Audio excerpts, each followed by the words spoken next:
but I'm not getting very far. We'll help you out. But I was born at the Melbourne Hospital in 1931. It was a very loving upbringing because Mum was Mum and Dad, but she was a very loving person.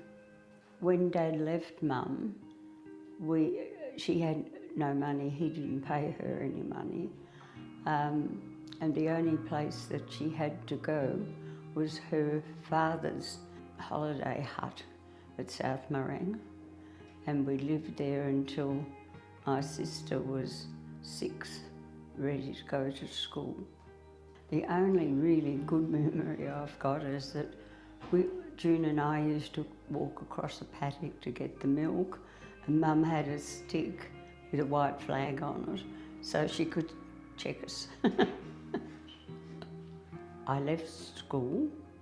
I went to business college.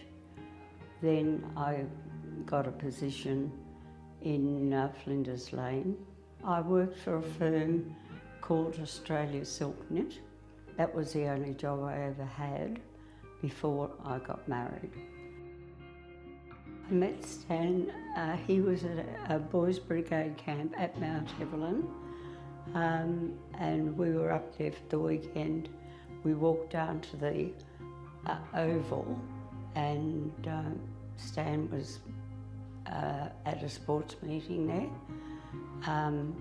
And then a month later, we were at Mount Evelyn again, and he was riding his bike to Yarra Junction, and he called in at the dance. Mum allowed Stan to come out for tea once a month for 12 months. We got engaged when I was 18.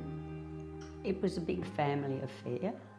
There were about 110 there. During the reception, we went in a friend of ours' car over to Oakley and visited Stan's grandfather and grandmother, who were too fragile to attend the service. One thing I do regret is not having my mother walk me down the aisle.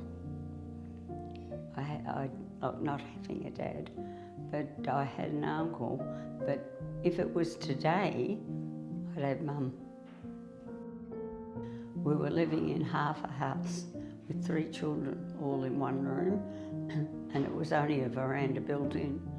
And we built and shifted it into our house in 1960. We didn't have much furniture, we didn't have anything on the floors. We didn't even have doors on our lounge room. But the builder said he couldn't let us move into the house with 3 children without doors. So he actually put the doors in at his own expense. When we first shifted into the house, our front garden was terraced on one side of the drive, and on the other side it was just normal. I had 200 roses and I pruned them right up until I was about 70. And we had a raised garden on one side, which Stan's father built with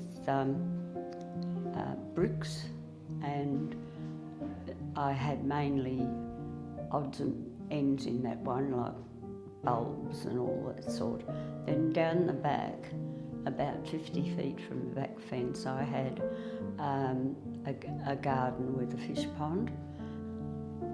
We like to sit down and have afternoon and morning tea down by the fish pond. I love roses, as having 200, you can imagine.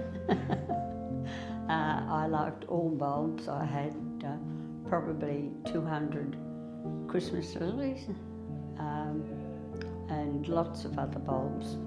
And I had 5 Daphne, and I loved them all. After Stan passed away, I really felt that I needed something to occupy me. The neighbourhood house was non-profit organisation. I went there for a crochet club, and the manager at the time asked me would I like to volunteer there, and I said yes, and I was there for about 25 years. I joined Girls Brigade because Sam was in Boys Brigade, and I was actually the officer in charge of 6 to 8 year olds for the whole of Victoria. I think it was the fact that I could have an effect on young girls' lives. They tend to look up to you when you're an officer, of course. So by example, you were sort of shaping children's lives to be better human beings. I had a big family. We were very proud of them. So my son, he became an apprentice at Seawoods.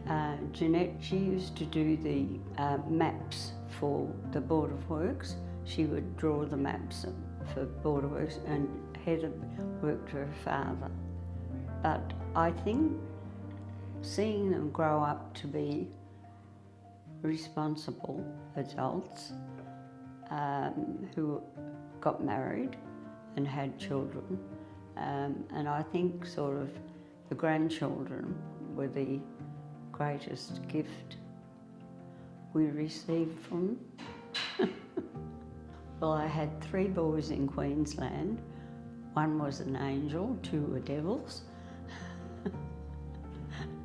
And I had 2 girls here in Victoria, and they were angels. But the boys in Queensland, oh boy. If I had some part of my life to live forever, I'd like to live the 3 years I was engaged, because there was no responsibility. So there was a party every Saturday night, or a dance. And yeah, that's about it, really. Do as to others as you would like unto yourself, and to live life for today, not leave things to later, because sometimes later doesn't come.